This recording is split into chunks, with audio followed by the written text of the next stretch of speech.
Hi, everybody. My name is Lauren Harris Pincus, and I'm a registered dietitian. And I am very excited to be doing this cooking demo for you that is hosted by Melissa's Produce for this media event. So, welcome. I am a registered dietitian. I have been in practice for 27 years. I work out of the New York, New Jersey area, and I've been in private practice specializing in weight management and prediabetes.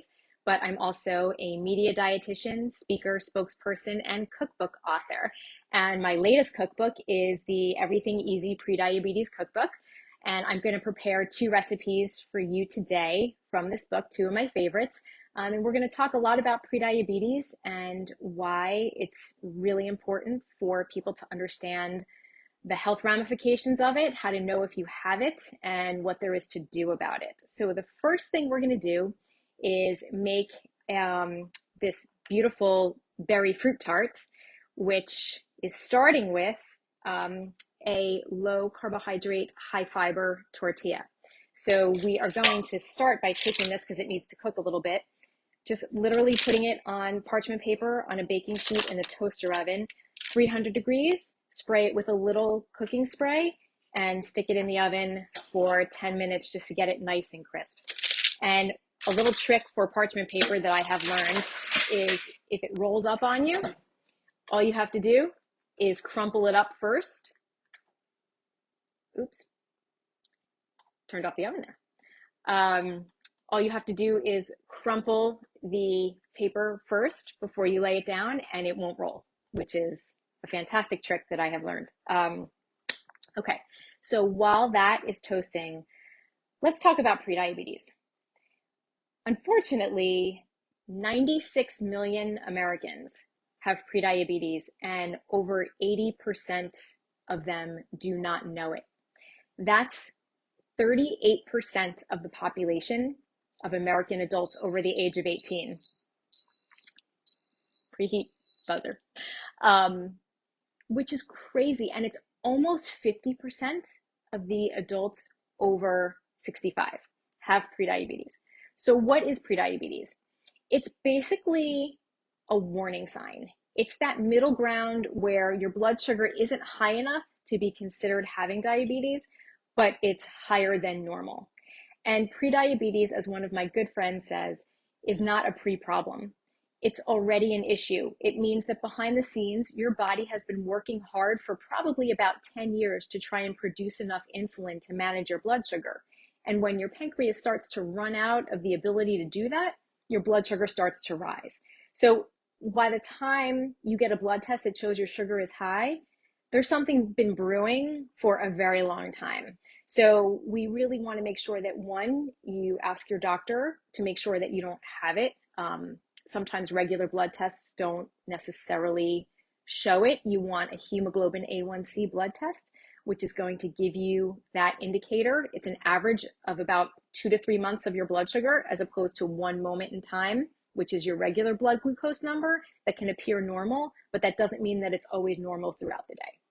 And we want to avoid basically progressing from prediabetes to having full-blown diabetes, and we can do that if we intervene at the earlier stages.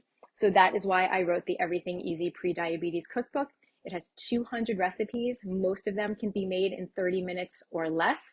And there's no special diet for prediabetes.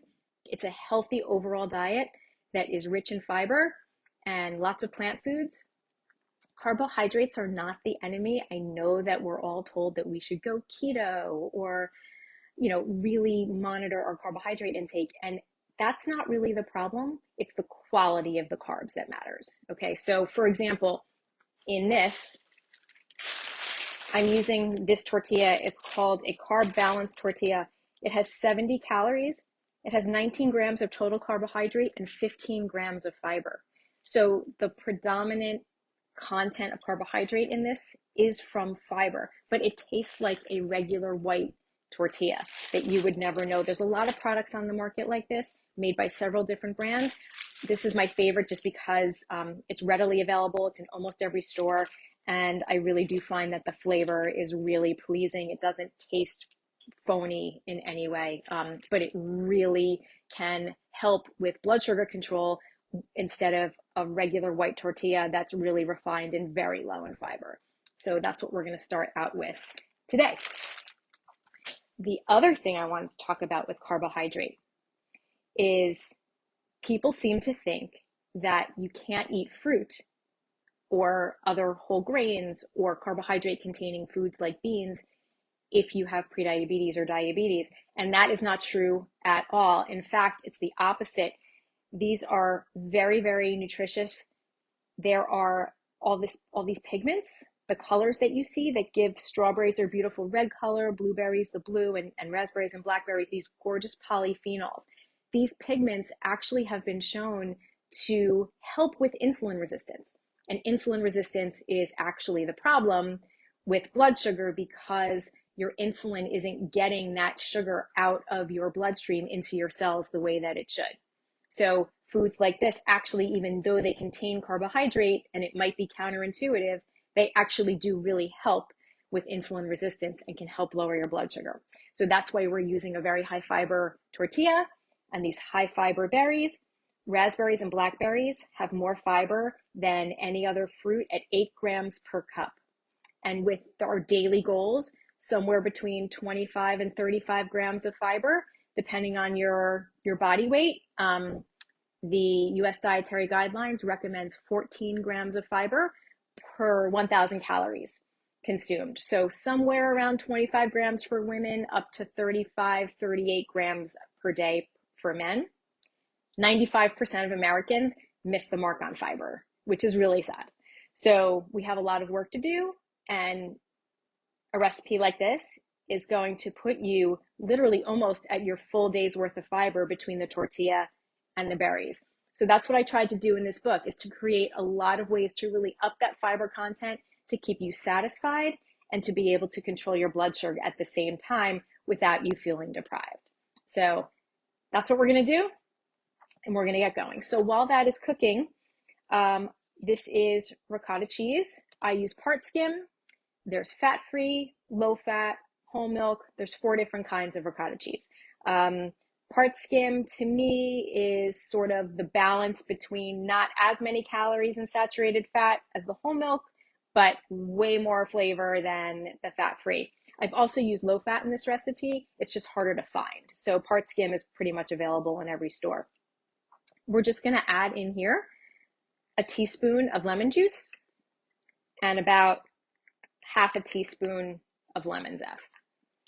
We're also going to add 2 packets of stevia. You can use any sweetener you want or not if you don't like it. I feel like fruit tarts usually have that delicious custard in them, so you expect them to be a little sweeter. If you don't have a sweet tooth, don't worry about it. You don't need to include it, but I kind of do. And you can eat this for breakfast or dessert, either way, because it's healthy enough with that fiber and protein from the ricotta cheese that you can actually make a breakfast out of it.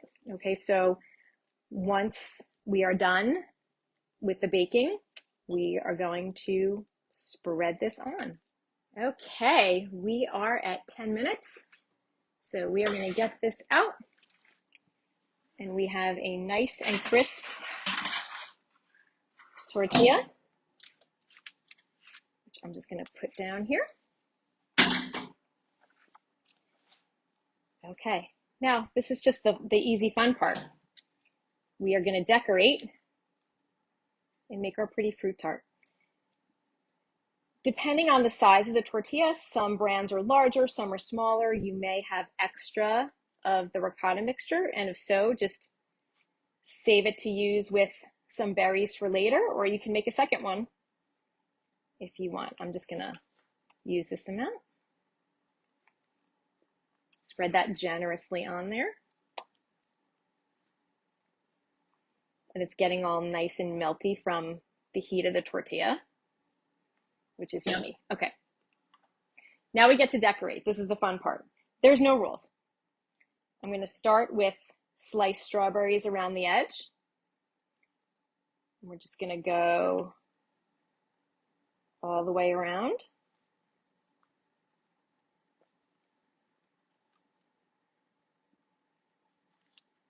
I usually save the edges just to nosh on. Like these part of the strawberries, I tend not to use that. I just eat them in between. Okay, so strawberries. Now we're just going to put a row of blueberries. You can slice them in half if you want, because they'll stay a little bit better if you put the cut side down. But I like the whole blueberry, so I'm just going to keep doing that. Isn't that pretty? Okay. Then we're just going to put some raspberries here and some halved blackberries. Pile up in the middle. You only need a few.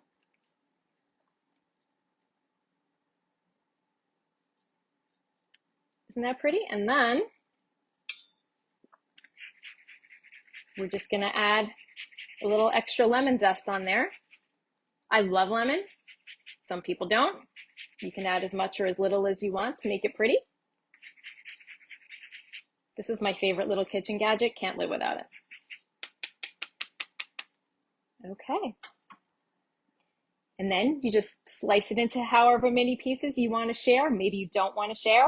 Like I said, it turns out to be a great breakfast all by itself or a dessert to share. Either way, you've got protein, fiber, beautiful antioxidants, phytochemicals, and great prediabetes fighting nutrition. Okay, time for recipe number 2. We are going to make a spicy Thai style peanut noodle dish. So many people think that you can't have pasta if you have prediabetes or diabetes, and that's completely not true. So we're going to show you how to do it. I just finished cooking up some pasta, and what I'm going to do right now is just add a teaspoon of sesame oil just to keep it from sticking and to give it a little bit of flavor. We're going to do more with that sesame oil a little bit later, but I'm just going to toss the noodles here with that oil and let it sit while we cook everything else. And then in a little bit, I'm going to tell you more about how I choose which pasta to make. Okay, I'm waiting for this pan to heat up a little bit.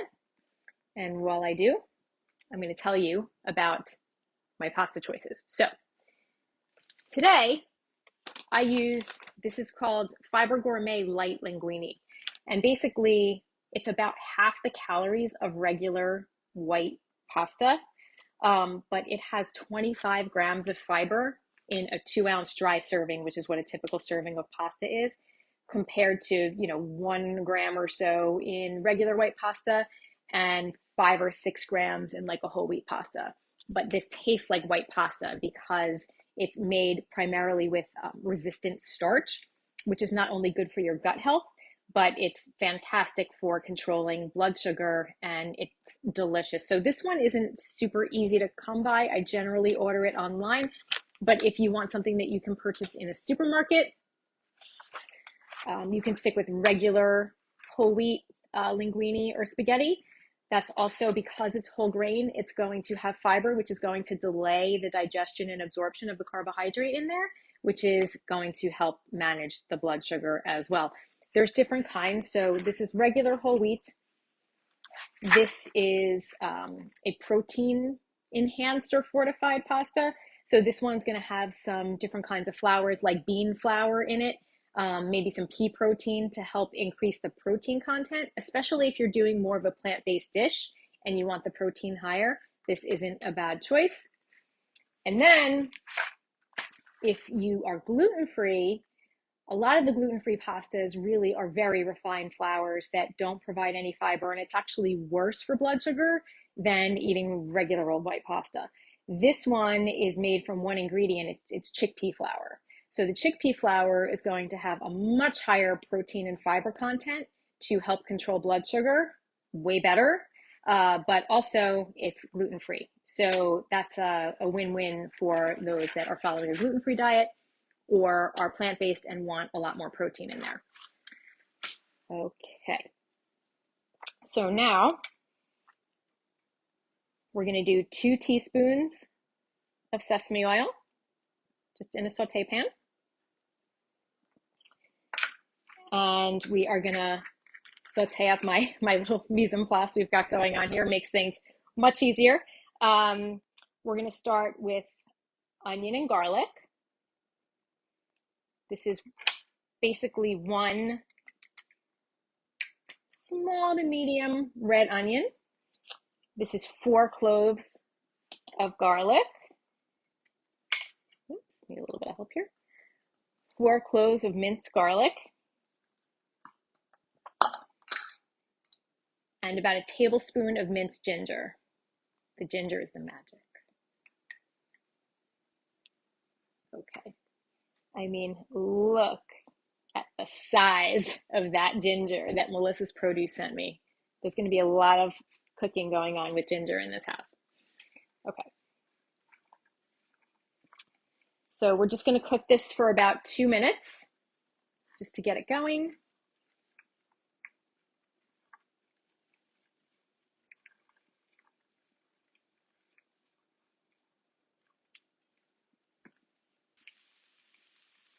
Okay, now we're going to get our medium bell pepper that's been diced in here. We're going to saute that for about 3 minutes to let it soften and let all the flavors mesh. Okay. So in the meantime, let's talk a little bit more about plant-based dishes. So this dish is plant-based. The protein in it is coming from some in the pasta. There's going to be some in peanut butter and peanuts. We are using a vegetable broth just to keep it plant-based, but you can use chicken broth if that's what you have on hand, or you could use bone broth if you want to add a little bit extra protein in.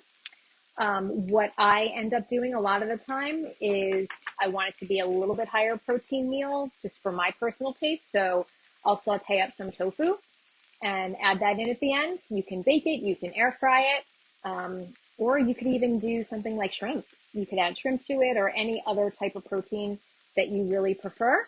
And then you'll have, a much higher protein meal that's also going to help stabilize blood sugar, but it doesn't have to be. You can still keep it plant-based, which is pretty relevant for Heart Month right now, and also National Nutrition Month is coming up in March. And, there's so much more of a trend for plant-based eating, both for environmental reasons and health reasons. As I was saying before, only 5% of Americans really get enough fiber in their diet. We're just not eating enough plants. We're eating a lot of processed foods and refined foods. We're not really getting those plant-based whole foods, fruits, vegetables, nuts, beans, seeds, legumes, whole grains, to really get that fiber in, that 25 to 38 grams per day. Okay. Just going to let this go about another 30 seconds. And then we're going to remove it from the heat and stir in everything else.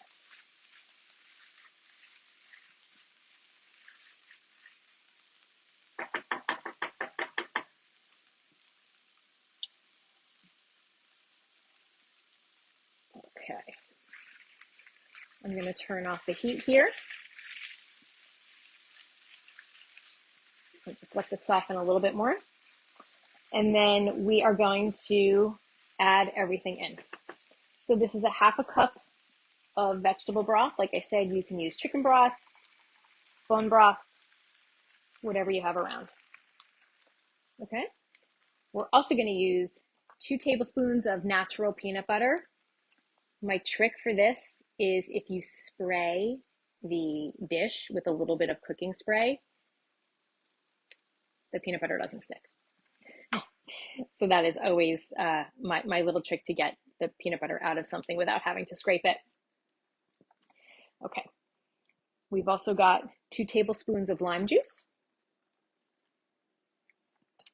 a half a teaspoon of red pepper flakes to give it a little bit of heat. We've cut up 3 beautiful scallions. and a 1/4 cup of chopped peanuts. So we are just going to let this meld all together.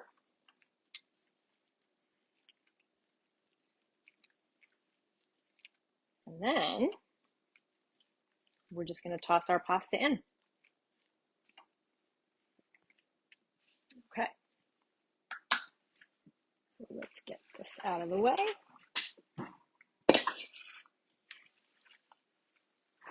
Okay. How fast and easy was this? So we're just going to put this all in here and let everything meld together.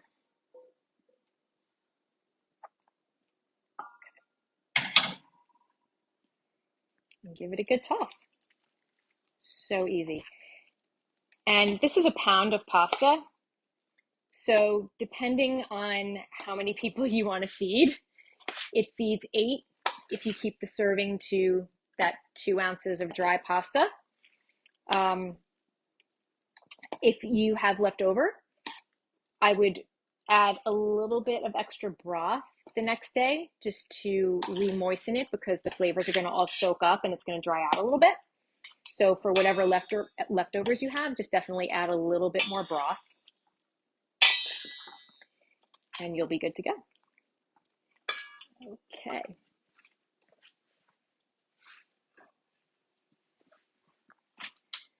Okay, look at that beautiful serving bowl. This is great for a party because it's big and it feeds a lot of people. It's also pretty good for meal prep because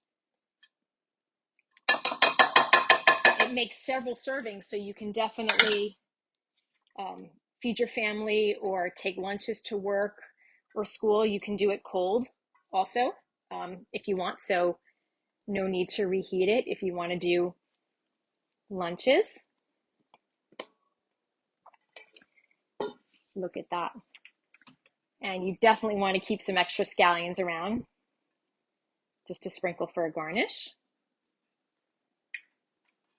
And that is that. Look at how delicious that is. So easy, especially if you have everything cut up in advance. It's a little bit of chopping work, but it's really worth it because it's really a delicious dish. So I want to thank Melissa's Produce so much for hosting this event for me today. I'm very excited to share these recipes with you, and I hope you really enjoy them. Remembering, my name is Lauren Harris Pincus. I am a registered dietitian. You can find me at nutritionstarringyou.com is my website. My social handles are Lauren Pincus RD, Pincus, so Lauren Pincus RD. That's going to be on Instagram and Pinterest and Twitter. And my Facebook is Nutrition Starring You. I also have a second cookbook, which is the Protein Packed Breakfast Club. That was my first book, which is focused on protein at breakfast. Also, most recipes with no added sugar and appropriate for weight management, diabetes, and prediabetes. That's my theme. Everything I do is generally appropriate for all 3 of those populations. I just want to thank everybody for their time and attention, and I hope you enjoy. Thank you.